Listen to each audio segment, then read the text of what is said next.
Olá amigos, tudo bom? Aqui é Jack Brandão do Centro de Estudos Logimagéticos com Desfotós e hoje estamos aqui mais uma vez para falar sobre o Apocalipse. Exatamente, nós estamos falando do Apocalipse há algum tempo e eu acho que sempre é bom saber mais, porque não adianta a gente ficar com aquela ideia de que o Apocalipse é a representação escatológica do fim do mundo. Não é só isso.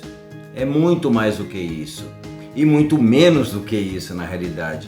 Quando nós queremos complicar as coisas, nós vemos que as coisas são muito mais simples do que parecem.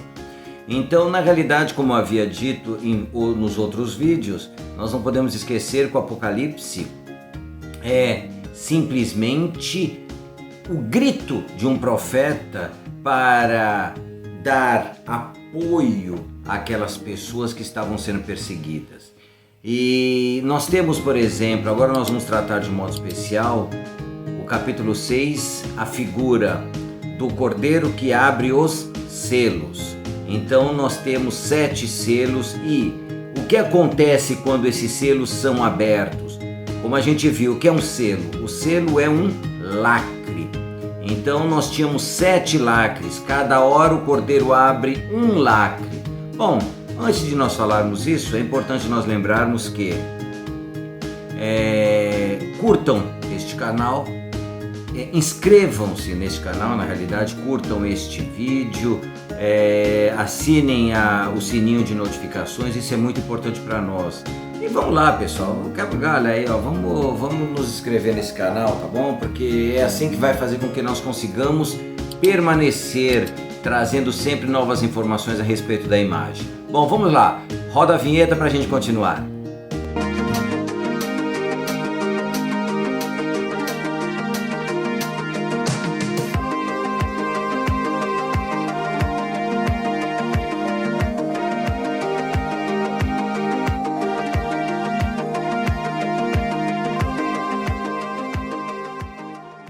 Pessoal, vamos pensar uma coisa. Nós temos então o capítulo 6 e no capítulo 6 o cordeiro, como eu havia dito, ele começa a romper os selos. E ao romper o primeiro selo, surge o primeiro cavalo, que era um cavalo branco, cujo cavaleiro trazia um arco. É importante nós lembrarmos que o arco, a figura do arco, o arco e flecha é uma das armas, vamos dizer assim, mais antigas da humanidade. E essa arma tem um poder muito grande, mas não só o poder, não basta, não é como, por exemplo, uma metralhadora que você pode atirar a esmo e acertar várias pessoas, não. O arco ele pede uma concentração para que ele seja utilizado. Então é importante nós pensarmos isso, a ideia do cavaleiro, a ideia do cavalo e a ideia do arco nesse sentido. Quando nós pensamos também no cavalo, de modo especial o cavalo, que nós vamos falar agora daqueles chamados cavaleiros do Apocalipse, o cavalo há muitos anos já foi domesticado pelos homens, então por volta de uns 50 mil anos mais ou menos. E o cavalo ele foi domesticado naquela região do centro da Ásia, uma região bem próxima à própria Mongólia, à Ucrânia. E vamos imaginar que muitos povos da Europa, de modo especial da Europa Ocidental, ao se ver diante deste animal, ficaram extremamente com medo. Os gregos ficaram tão apavorados quando viram os cavalos, de modo especial os cavalos persas, que criaram uma grande parte da sua mitologia. Ela mostra homens e cavalos como uma mesma pessoa. Então nós temos de pensar isso. E essa ideia do medo, do pavor que vem do leste, trazendo penúria, trazendo fome, trazendo destruição, é algo recorrente na cultura ocidental e na cultura médio-asiática, por exemplo, que é o Oriente Médio, onde foram criadas, por exemplo, muitas imagens da Bíblia. Então a ideia dos cavalos do Apocalipse, ou dos 4 cavaleiros do Apocalipse, que trazem destruição, que trazem medo, que trazem pavor, que trazem guerra, então temos de lembrar, é uma imagem recorrente. Então aquilo ficou preso, guardado na psique daqueles homens, de uma forma tamanha que, literariamente falando, tinha de uma forma ou de outra de estar presente dentro da própria estrutura da Bíblia, por exemplo. Então nós temos de pensar isso, tá bom? Então o primeiro cavaleiro trazia um cavalo branco e o cavaleiro trazia um arco. O arco, como eu disse, é uma das grandes armas, uma das primeiras armas. Nós podemos ver que nas pinturas rupestres, muitas pinturas rupestres de 40, de 30, de 20 mil anos atrás, todas têm arco, como elas têm também a lança. Então lembrem, o arco e a flecha acabam fazendo parte do homem de uma forma ou de outra. São o quê? O prolongamento não só do seu braço, não só dos seus olhos, como da sua totalidade. Então é importante nós lembrarmos a questão da própria técnica, que um dia nós vamos conversar aqui. Bom, o cordeiro ele abre o segundo selo. No segundo selo nós temos um cavalo vermelho.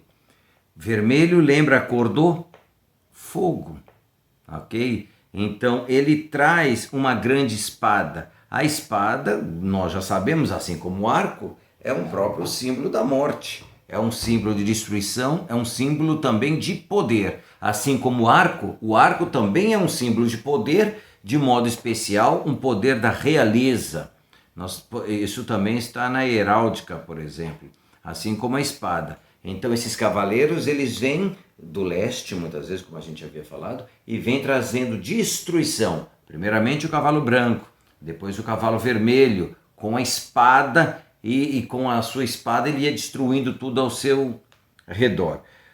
O terceiro selo é rompido e nós temos um cavalo negro. Com o cavalo negro, o cavaleiro ele traz uma balança. Que representa a balança? Todos nós sabemos hoje também, a balança representa pesos e medidas. Então nós vamos ver que no Apocalipse se diz assim, o cavaleiro tinha na mão uma balança e João escuta uma voz que diz, 1 quilo de trigo por um dia de trabalho, 3 quilos de cevada por um dia de trabalho. Então nós vamos ver aqui que o cavaleiro, na realidade, ele está trazendo a penúria, a destruição, ou seja, valores dos bens materiais valem muito mais do que a vida humana. Então você tem de trabalhar um dia inteiro para que você tenha acesso ao alimento. Então nós temos aqui a demonstração de que, primeiramente, o poder está sendo instaurado, está sendo colocado, está destruindo tudo aquilo que está a seu lado ou está diante dele. Depois nós temos esse cavalo preto que vem juntamente com esse cavaleiro trazendo muitas vezes a penúria e a fome, fazendo com que as pessoas tenham de se matar, de trabalhar para comer. A partir daí, nós temos o quê? Nós temos a destruição, a imposição do poder, a imposição da injustiça, muitas vezes a injustiça social, e nós temos o quarto cavalo, que é um cavalo esverdeado. A cor esverdeada, não verde, mas esverdeada, é a cor da morte. Então nós temos exatamente o quarto cavaleiro, que é a morte em si. Então após esse rompimento, vamos chamar assim, do status quo, da situação de equilíbrio que deveria haver no mundo, principalmente daqueles que acreditam no divino, não há um equilíbrio. Então nós temos a destruição do equilíbrio e por fim nós temos a morte, que vem ceifar aqueles que sobraram, desse embate inicial desses 4 cavaleiros. Então é importante nós pensarmos isso, mais do que uma representação futurística, que representam esses cavalos, que representam esses cavaleiros, nada mais do que a própria realidade presente de São João. Vamos pensar no grande império romano, que foi dominador do mundo naquele momento. Todo império, ele faz isso. Ele primeiro se instaura, ele vai jogando o seu poder, ele vai destruindo tudo aquilo que vai contra o seu poder e ele institui determinadas pessoas para que tomem conta. Lembrem dos próprios, uma das figuras mais odiosas, vamos dizer assim, do Novo Testamento, eram os publicanos, eram os cobradores de impostos. Olhem a questão da balança aí.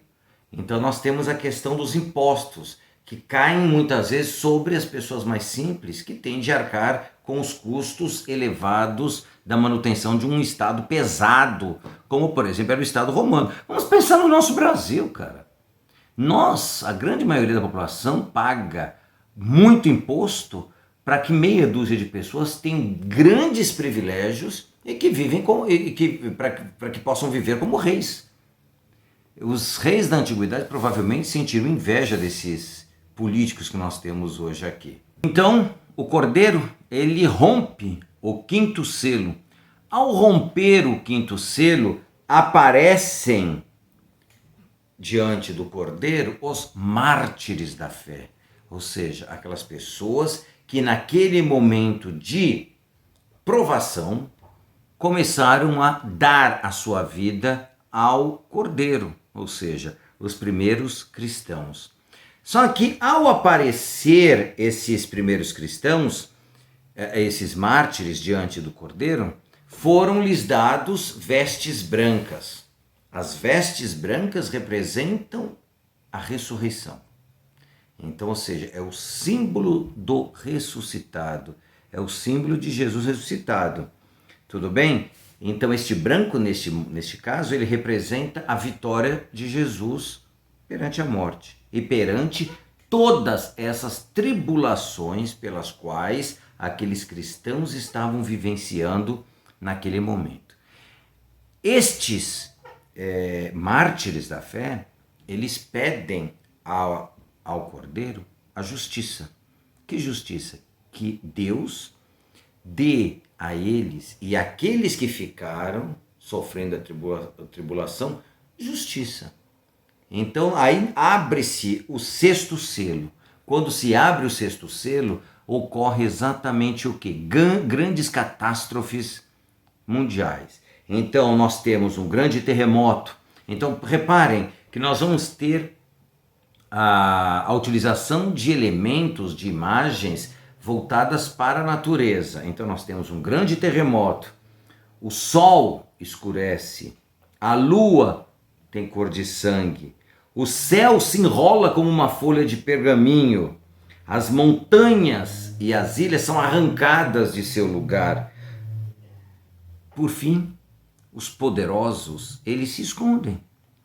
Ou seja, aqueles poderosos, aqueles grandes ricos que destruíram a vida das pessoas, que destruíram a vida do povo, eles se escondem com pavor de quê? Daquilo que poderia acontecer com eles.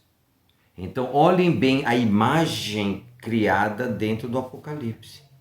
Então, nós estamos vivendo um momento de penúria, de destruição, de desgraça, de perseguição àqueles que acreditam em Jesus, no caso. E tudo são todas imagens simbólicas para mostrar exatamente o que? O rompimento dessa situação. Tudo bem? Diante deste caos mundial, que não necessariamente é um caos universal e único, mas vários caos, porque não se pode esquecer o seguinte: terremoto sempre existiu e sempre vai existir enquanto a Terra estiver viva. A lua cor de sangue, o que é isso? Um eclipse. O que é a lua de sangue? É um eclipse solar, é um eclipse lunar. O sol escurece. O que é um sol escurecer? É o eclipse. Não se esqueçam que muitas pessoas, de modo especial as pessoas mais simples, não conseguiam compreender a totalidade dos eclipses, diferentemente dos grandes sábios, mesmo da antiguidade. Grande parte dos eclipses eles foram previstos pelos sábios da antiguidade, tá bom? Então vamos lá. Neste momento nós temos o quê? 4 anjos que seguram os 4 ventos da terra. 4, lembrem bem, 4 é o número da terra. Para quê? Para proteger os servos de Jesus, os servos de Deus. Então, nós temos uma grande multidão de várias línguas, de várias tribos, de vários locais, que se dirigem a este cordeiro. Então, aí nós temos uma outra questão enigmática. Então, que se diz o seguinte: 144 mil pessoas são marcadas na fronte com o sinal do cordeiro. Pessoal, 144 mil, 144 na realidade é o quê? Lembram, 12 vezes 12, 144. Não esqueçam que 12 é o número que nós já vimos falado, é o número das tribos de Israel, é o número dos 12 apóstolos. Então também este é um número cifrado. 144 mil, na realidade, não necessariamente ou corresponde ao numeral 144 mil, mas é um número simbólico para discorrer, para nos mostrar aqueles que seguem a palavra de Deus. Nada mais do que isso. Eu vejo que há religiões e há seitas aí que dizem que 144 mil são 144 mil, ou seja, somente 144 mil pessoas. Pessoal, logo depois São João fala que após esses 144 mil serem marcados, uma multidão, uma grande multidão, também chega para próximo do Cordeiro. Então, não precisa se preocupar com isso. Na verdade, nós não podemos esquecer que isso é um número simbólico. Por fim, o Cordeiro rompe o 7º selo. Ao fazer isso, houve um grande silêncio. O que o silêncio representa? A gravidade do acontecimento, a gravidade daquilo que vem a seguir. Então nós temos 7 anjos que recebem 7 trombetas. Lembrem, 7 é o número da perfeição. Então nós temos o quê? O julgamento dos vivos e dos mortos. Então nós temos, na realidade, o julgamento de toda a história, o julgamento daquilo que foi, daquilo que é e daquilo que será. Então é uma coisa muito importante nós lembrarmos isso. Nada escapa daquilo que Deus se propôs a fazer. Ok?